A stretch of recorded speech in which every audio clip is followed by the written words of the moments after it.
Once upon a time, in a small town nestled between rolling hills and lush forests, there lived a young boy named Lucas. He was an ordinary child in many ways. He had messy brown hair, a crooked smile, and a never-ending curiosity about the world around him.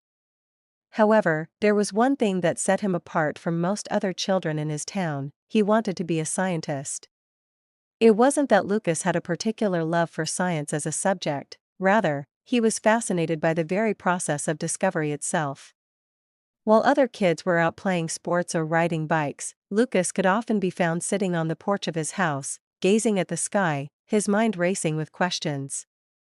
Why did the stars twinkle? How did birds learn to fly? What made plants grow? His fascination with the world around him began at an early age. When Lucas was just 5, he had a memorable experience that cemented his desire to explore the unknown. One warm summer evening, his father had taken him on a walk through the woods near their home. As they strolled along the quiet path, Lucas noticed something small and peculiar at the base of a tree, a tiny mushroom glowing faintly in the dimming light. "Look, Dad," he said, pointing at the mushroom. "Why is it glowing?" His father, though no expert in fungi, smiled and said, "I'm not sure, buddy. But that's a great question. Maybe we can find out together." And so they did. Over the next few weeks, Lucas and his father researched the glowing mushroom, which they later discovered was bioluminescent, a rare phenomenon found in certain types of fungi. Lucas was captivated, not just by the glowing mushroom itself, but by the idea that there was so much about the world that could be understood, if only one asked the right questions. From that day on, Lucas's love for science grew. He devoured books on everything from astronomy to zoology, chemistry to physics, always seeking to unravel the mysteries of the universe. He didn't have access to fancy lab equipment or advanced resources, but that didn't stop him. He conducted his own experiments in the backyard, mixing vinegar and baking soda to create fizzy explosions, watching ants build their nests, and making simple machines out of cardboard and rubber bands. At school, Lucas was known for his endless curiosity. When the teacher introduced a new lesson, Lucas would always raise his hand, eager to ask questions that dug deeper than the lesson plan. "Why does the sky look blue?" he asked in a science class one day. "How do we know the Earth is round and not flat?" he asked in history. His classmates often found his questions strange or even annoying, but Lucas didn't mind. To him, asking questions wasn't a burden, it was the path to understanding. But there was one problem: Lucas didn't feel like there were many people around him who understood or supported his ambitions. His town, though beautiful, was small and traditional. Most people worked in the local farms or small businesses, and careers in science seemed distant, even out of reach. His parents were supportive, but they weren't scientists themselves, and they often didn't know how to help him achieve his dream. "I'm not sure what you mean by a career in science, Lucas," his mother once said. "A good, steady job is what most people around here need. I don't know if there's a place for someone like you in this town." Lucas tried not to let it discourage him. He continued to read, to experiment, to explore. He knew that science could take him places beyond his small town if he worked hard enough. But he still felt isolated, unsure of how to pursue his dreams when no one around him seemed to understand. One summer, when Lucas was 12, something happened that changed everything. The town's annual fair came to town, and one of the booths was being run by a group of visiting scientists from the city. They were there to promote a science outreach program, showcasing exciting new technologies and experiments. There were robots, telescopes, interactive models of DNA, and even a live demonstration of chemical reactions that produced colorful, fizzing clouds. Lucas was overjoyed. It was as if his dream had come to life right before his eyes. He spent hours at the booth, asking questions, taking notes, and even participating in experiments. There, he met Dr. Eleanor Briggs, a physicist who worked at the university in the city. She was impressed by Lucas's enthusiasm and curiosity, and after talking with him for a while, she gave him her business card. "You remind me of myself when I was your age," Dr. Briggs said, smiling. "I see a lot of potential in you, Lucas." If you keep following your curiosity and learning as much as you can, you could become a great scientist. Lucas was stunned. Here was an actual scientist, someone who had made a career out of exploring the unknown, telling him that he had what it took to do the same. For the first time, Lucas felt like his dreams were possible. Dr. Briggs didn't just believe in his potential, she was showing him that there was a place for someone like him in the world of science. The next few years were a whirlwind of hard work and determination. Lucas threw himself into his studies, working late into the night on projects and experiments. He continued to write to Dr. Briggs, asking her for advice and guidance. She often replied with encouraging words and even invited him to visit her lab a few times. Each visit was like a window into a new world, one that made Lucas even more certain that he wanted to become a scientist. When the time came for high school, Lucas was determined to make the most of every opportunity. He joined the science club, entered science fairs, and found mentors who encouraged him to push the boundaries of his knowledge. By the time he graduated, Lucas had already earned a reputation in his school as someone who not only understood science, but loved it with all his heart. His hard work paid off. Lucas was accepted into a prestigious university, where he studied physics, chemistry, and engineering. He was finally surrounded by like-minded people, and his professors were amazed at the depth of his curiosity and his ability to ask the right questions. It was there that he found his true passion, environmental science. Lucas wanted to find ways to use scientific knowledge to protect the planet, to make a real difference in the world. Years later, Lucas became a renowned environmental scientist. He led groundbreaking research on renewable energy and sustainable farming practices, traveling the world to work on projects that would help communities thrive while protecting the earth. Along the way, he never forgot the boy who had asked the simple question about the glowing mushroom. One day, while speaking at a conference, Lucas was approached by a young girl in the audience. She looked at him with wide eyes and asked, "How did you become a scientist? How did you know that was what you wanted to do?" Lucas smiled, remembering his own childhood, the nights spent gazing at the stars, and the moment he had met Dr. Briggs. He leaned down to look the girl in the eye and said, "It all starts with asking questions. Keep wondering, keep exploring, and don't ever stop believing that you can find the answers. Science is about curiosity, and curiosity will always lead you to the most incredible discoveries." And in that moment, Lucas realized that his journey had come full circle. He had not only become a scientist, but he had inspired the next generation to do the same. Once there was a boy named Danny, who lived in a small town where nothing much ever seemed to happen. While other kids spent their afternoons playing sports or video games, Danny spent his time reading mystery novels, watching detective shows, and imagining himself as a famous detective, solving cases that no one else could crack. He loved the idea of uncovering hidden truths, of piecing together clues that would lead to a final, thrilling reveal. He wasn't just pretending, he was preparing. At school, Danny's classmates knew him as the quiet kid who always asked questions, who noticed details no one else seemed to care about. He had a keen eye for things that seemed out of place, even if it was just a misplaced pencil or a door slightly ajar. His friends sometimes teased him, calling him Sherlock, but Danny didn't mind. It was a nickname he wore with pride. One crisp fall afternoon, something happened that would change Danny's life forever. His best friend, Ava, came to him in a panic. "Danny, you've got to help me," she said, her face pale. "My sketchbook, it's gone." Ava was an artist, and her sketchbook was more than just a notebook to her. It was a treasure chest of her best drawings, her dreams, and ideas. If anyone took it, she would lose a part of herself. Danny immediately saw an opportunity. This was it, his first real case. "Don't worry, Ava," Danny said, standing tall. "I'll find your sketchbook." He started by interviewing everyone who might have seen it. He spoke with the janitor, Mrs. Granger, who said she hadn't seen anything unusual. He talked to Ava's classmates, all of whom denied knowing anything about it. But Danny noticed something odd. In the hallway near where Ava usually sat, there was a faint mark on the floor, an odd smear of dirt. "It's fresh," Danny muttered to himself. who walked through here just after lunch?" He then began searching the classroom, looking for any clues that might have been overlooked. His eyes scanned every corner until he spotted a faint, but distinct, streak of red paint on the edge of the art supply cabinet.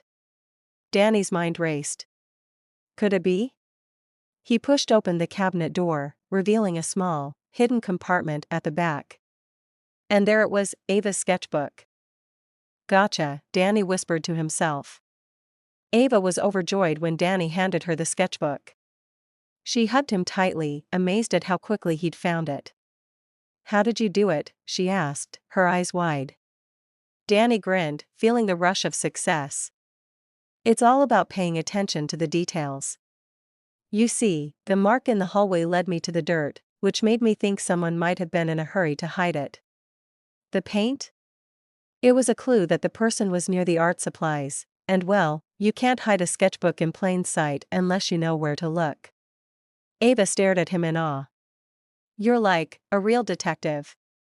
Danny chuckled. "Maybe. But every detective has to start somewhere." From that day forward, Danny wasn't just the quiet kid who read mysteries. He was the boy who solved them. His classmates started bringing him their own small mysteries, missing lunchboxes, forgotten keys, and even strange noises in the library at night. Danny found joy in every case, big or small, and each solved mystery brought him closer to his dream. And though his small town would never be the scene of a grand, international case, Danny knew that every story had a solution. All he had to do was find the clues, and sometimes, that was enough to feel like a real detective. And so, the boy who once dreamed of becoming a detective, began his journey, not with grand crimes, but with the simple, everyday mysteries that made him feel alive. Once upon a time, in a kingdom nestled between rolling hills and sparkling rivers, there lived a boy named Leo. He wasn't like other children in the village. While the other boys ran through the streets with wooden swords, pretending to be knights or adventurers, Leo spent his days dreaming of something greater. He dreamed of being a king. From the moment he could speak, Leo was fascinated by the idea of royalty. He would sit by the hearth and listen intently to the elders' stories about King Aldrich, the wise ruler who had once brought peace and prosperity to the land. Leo admired the king's courage, kindness, and intelligence. More than that, he admired the way the people looked at King Aldrich, with reverence, with trust. Leo imagined that one day, he would wear the crown, sit on the throne, and rule justly over his kingdom, bringing about an era of peace and glory. But there was one problem: Leo was not a prince. In fact, he wasn't even related to the royal family. He was just a common boy, living in a small cottage on the edge of the kingdom. His parents were farmers, hard-working but not wealthy. They had no title, no connections to the nobility. For Leo, being king seemed as distant as the stars in the sky. One summer evening, as the sun began to set and paint the sky with brilliant hues of orange and pink, Leo sat on a grassy hill overlooking the village. His heart ached with longing. "How could a boy like me ever become a king?" he thought. "I don't have the blood of kings in my veins. I have no title. What chance could I possibly have?" Just then, an old man appeared at his side. His face was weathered with age, and his clothes were tattered, but his eyes sparkled with a strange wisdom. The man looked at Leo and smiled. "Why the long face, young one?" the old man asked, his voice gravelly but kind. Leo hesitated, unsure of how to explain. "I want to be king," he said simply. The old man chuckled softly. "Ah, a noble ambition indeed. But do you know what it takes to be a king, boy?" Leo nodded eagerly. "I've heard the stories about King Aldrich. He was wise and brave. He knew what was right and wrong. He brought peace to the land and cared for his people. That's what I want to do. I want to be like him." The old man stroked his chin thoughtfully. "Being king is not about sitting on a throne or wearing a crown, boy. It's not about the title or the power. It's about the people. You see, a true king is one who serves others, who leads not by force, but by example. You may not be born a king, but you can still become one, in your own way." Leo was confused. But how can I be a king if I don't have a crown?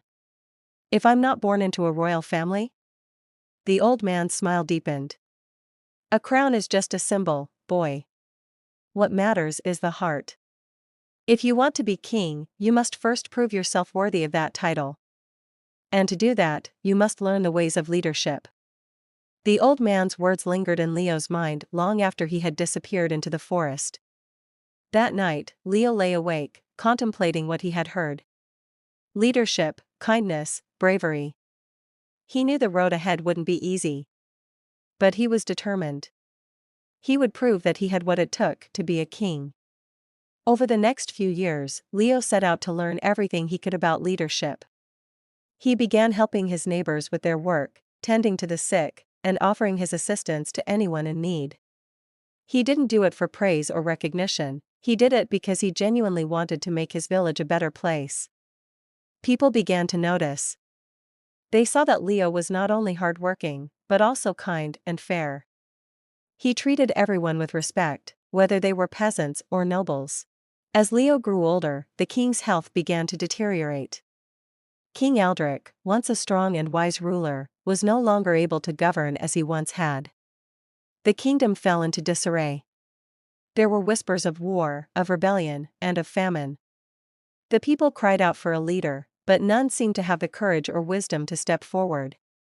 Many feared that the kingdom would fall into chaos without a ruler who could guide them. One day, word spread that the king was on his deathbed. The royal court was in turmoil. The nobles argued over who should inherit the throne, but none of them seemed fit to lead. It was then that a messenger came to the village where Leo lived, seeking the young man who had shown such wisdom and strength in his deeds. The messenger spoke of the king's wish, a wish to see Leo, the boy who had never sought power, but had earned the respect and admiration of the people. Leo was shocked when he heard the news. He had never imagined that he would be called upon to rule. But deep down, he knew that this was his moment. With great courage, Leo made his way to the capital, determined to face whatever lay ahead. When Leo arrived at the royal palace, he was greeted by the king, who was frail and weak, but still had the fire of a great ruler in his eyes. "Leo," the king said, his voice faint but steady, "you have shown more of a king's heart than any noble I've known. You have led with compassion, and your people trust you. It is you who must lead this kingdom now." With those words, the king placed a crown upon Leo's head. The crown was old, worn, and humble, unlike the gold and jewels that adorned the crowns of other monarchs. But to Leo, it felt like the heaviest crown in the world. It wasn't the crown that mattered, though, it was what he would do with the power that came with it. Over the years that followed, Leo ruled the kingdom with wisdom and compassion. He worked tirelessly to unite the people, to rebuild the kingdom, and to bring peace and prosperity once more. He was not a king who sat idle in his palace, but one who walked among his people, listening to their concerns and helping them with their struggles. His leadership inspired others, and the kingdom flourished under his reign. And so, Leo learned that being a king wasn't about bloodlines or titles. It was about having the courage to serve others, the wisdom to make difficult decisions, and the heart to care for the people entrusted to your care. In the end, Leo became the greatest king the kingdom had ever known, not because he sought the throne, but because he had the heart of a true leader, a king who ruled not with a crown on his head, but with a crown in his heart. In a small town tucked between green hills and winding rivers, there lived a girl named Emma who had always felt a little different. While most girls in her town were busy with ballet classes, cheerleading, or playing with dolls, Emma was more interested in the sound of a bat cracking against a baseball or the sight of a pitcher winding up before sending a fastball hurtling toward home plate. Baseball wasn't just a game to Emma, it was a dream she couldn't shake, a dream she had ever since she could remember. Emma's love for baseball started when she was little, sitting with her father on the porch of their old house, listening to the crackling radio as they watched games on summer evenings. Her dad, an old-school baseball fan, would talk about the legends of the game, players like Babe Ruth, Jackie Robinson, and Sandy Koufax. Emma would hang on every word, imagining herself out on the field, pitching, hitting, and running the bases with the same skill and passion as those legends. But as she grew older, Emma realized that no one else in her small town shared her love for the game. All the teams were boys' teams, and girls were expected to focus on other things. Her best friends, Jenny and Maria, didn't understand Emma's obsession with baseball. They thought it was a boys' sport, something for them to watch, not play. Emma would watch the boys in the neighborhood play pickup games in the park, feeling the sting of being left out. Sometimes, she would stand on the sidelines, her eyes glued to the action, wishing she could step onto the field and join them. One afternoon, during the last week of school before summer vacation, Emma's opportunity arrived. The boys were gathering for a game at the local baseball diamond. She had been watching them for days, rehearsing in her mind how she would ask if she could play. Her heart pounded in her chest as she finally walked up to the group. "Hey, can I play?" she asked, her voice barely above a whisper. The group paused, glancing at one another. Most of them had known Emma since she was little, but they'd never seen her pick up a bat or a ball. She had always been the girl on the sidelines. After a long, awkward silence, Mark, the team captain, shrugged. "I don't know, this is kind of a boys' game," he said, half joking but serious at the same time. Emma's stomach dropped, but she refused to back down. "I can play. I'm good. I've been practicing with my dad." Mark raised an eyebrow. "You think you can hit a fastball?" "I can try," Emma said, her voice firm now. "I won't back down." There was another long pause. The other boys exchanged uncertain looks. Finally, Luke, who was a year older than Emma and usually the one who pitched, grinned. "All right, you can play, but only if you can show us what you've got," Luke said, tossing her a baseball. Emma's heart surged with both excitement and nervousness. She had never been in a real game before, but she'd been practicing in her backyard with her dad for years. She had spent hours perfecting her swing, her throw, and her catch. She wasn't about to let this moment slip away. She caught the ball, holding it in her glove for a moment, before stepping up to the batter's box. The other boys gathered behind her, some watching curiously, others with skeptical expressions. Luke walked up to the pitcher's mound, adjusting his cap. "You sure you want to do this, Emma?" Emma nodded, tightening her grip on the bat. "I'm ready." Luke wound up and threw a fastball toward her. Emma focused, narrowing her eyes as the ball came toward her. Her dad's voice echoed in her head, "Keep your eye on the ball, follow through with your swing," and at the last moment, she swung. The bat made contact with the ball with a satisfying crack, and the ball flew high into the air. The boys watched in stunned silence as the ball sailed over their heads, soaring toward the far end of the field. Emma's heart raced. She had hit it, really hit it. The boys stood frozen for a moment, then erupted into cheers. "Nice hit," Luke called, grinning. "I think we've got ourselves a player." Emma smiled, feeling the rush of excitement fill her chest. She had done it. She was playing baseball. As the game continued, she ran the bases with determination, catching balls with precision, and hitting solid grounders. The other boys began to treat her just like one of them, passing the ball to her, calling her name when it was her turn at bat. By the end of the game, Emma felt like she belonged in a way she never had before. It wasn't just the game itself, it was the feeling of acceptance, of being seen for who she truly was. The next day, the boys asked Emma to join their team for the summer league. She accepted without hesitation. As the weeks went by, Emma's skills improved even more. She learned how to pitch, how to field, and how to read the game in ways that made her even better. The town started talking, whispers of the girl who could play baseball as well as any boy. At first, there was resistance from some of the older folks in town, but Emma's passion and skill won them over. She wasn't just a girl playing baseball, she was a player, full stop. One evening, as the summer drew to a close, Emma's father took her aside after a game. He had been there the entire summer, cheering her on from the stands, proud of how far she'd come.